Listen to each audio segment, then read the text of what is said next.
Hi அனைவருக்கும் வணக்கம். எல்லாரும் எப்படி இருக்கீங்க? இன்னைக்கு வந்து முருங்கைக்காயும் கத்திரிக்காயும் வச்சு ஒரு அட்டகாசமான காரக்குழம்பு செஞ்சு காட்ட போறேன். சூப்பரா இருக்கும் போது இதை எப்படி செய்யலாம்னு பார்க்கலாம். வீடியோக்குள்ள போலாம்.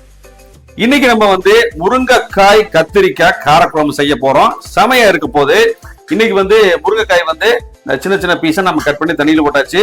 இதை நம்ம வந்து வெங்காயம் வதங்கும் போது கட் பண்ணிக்கலாம். இப்ப பேன்ல வந்து 3 டேபிள் ஸ்பூன் வந்து ஆயில் ஊத்தி இருக்கேன். இப்ப எண்ணெய் சூடாகட்டுங்க. 1/2 டீஸ்பூன் சீரகம், 1/2 டீஸ்பூன் கடுகு, 1/4 டீஸ்பூன் வெந்தயம், 15 பூண்டை தட்டி வச்சிருக்கேன். தட்டி சேர்த்துனா குழம்பு டேஸ்டா இருக்கும். அடுத்தது நம்ம வந்து வெங்காயம் ஒரு 150 கிராம் சின்ன வெங்காயத்தை பெருசா இருந்தா பாதியை நறுக்கிங்க, சிறுசா இருந்தா முழுசா சேர்த்திக்க. குழம்புனாலே கருவேப்பிலை கொஞ்சம் நிறைய சேர்த்திக்கங்க. மீடியமான 4 தக்காளியை ஒரு சுத்தி எடுத்திருக்கேன். இதுல அப்படியே சேர்த்திக்கலாம். குழம்புக்கு தேவையான உப்பு இப்பவே சேர்த்திக்கலாம். தக்காளி சீக்கிரம் வதங்கும். சரிங்களா?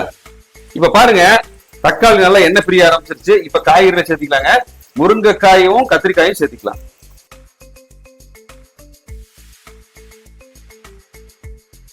கத்திரிக்காய் முருங்கைக்காய் ஒரு நிமிஷம் நல்லா மிக்ஸ் பண்ணியாச்சு.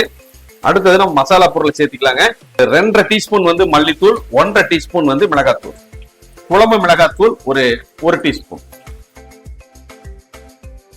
வந்து மசால் போட்டு பரட்டி வச்சுங்க. அடுத்தது இந்த குழம்புக்கு தேவையான தண்ணி.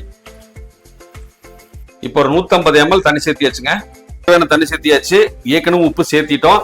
இப்போ ஒரு 5 ல இருந்து ஒரு 6 நிமிஷம் நல்லா இந்த காய்கறி எல்லாம் வெந்து வரட்டும். ஆஹா, இப்பவே குழம்பு வந்து மனம் வர ஆரம்பிச்சிருச்சுங்க. நல்லா குழம்பு வந்து எண்ணெய் கூட பிரிய ஆரம்பிச்சிருச்சு. இப்போ வந்து நான் கொஞ்சமா தான் புளி சேர்த்திக்க போறேன். இன்னைக்கு காரக்குழம்பு வைக்கிறதுனால கொஞ்சமா புளி சேர்த்துனா போதும். புளி சேர்த்தியாச்சுங்க. ஒரு இடம் மிக்ஸ் பண்ணிக்கலாம்.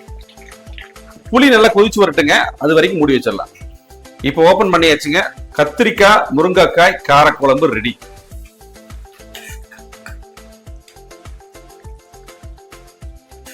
நல்ல சுடுசாத்துல ஊத்தி அப்படியே ஒரு அப்பளமோ ஒரு ஆம்லெட்டோ வச்சு சாப்பிட்டு பாருங்க. செம கலக்கலா இருக்கும்.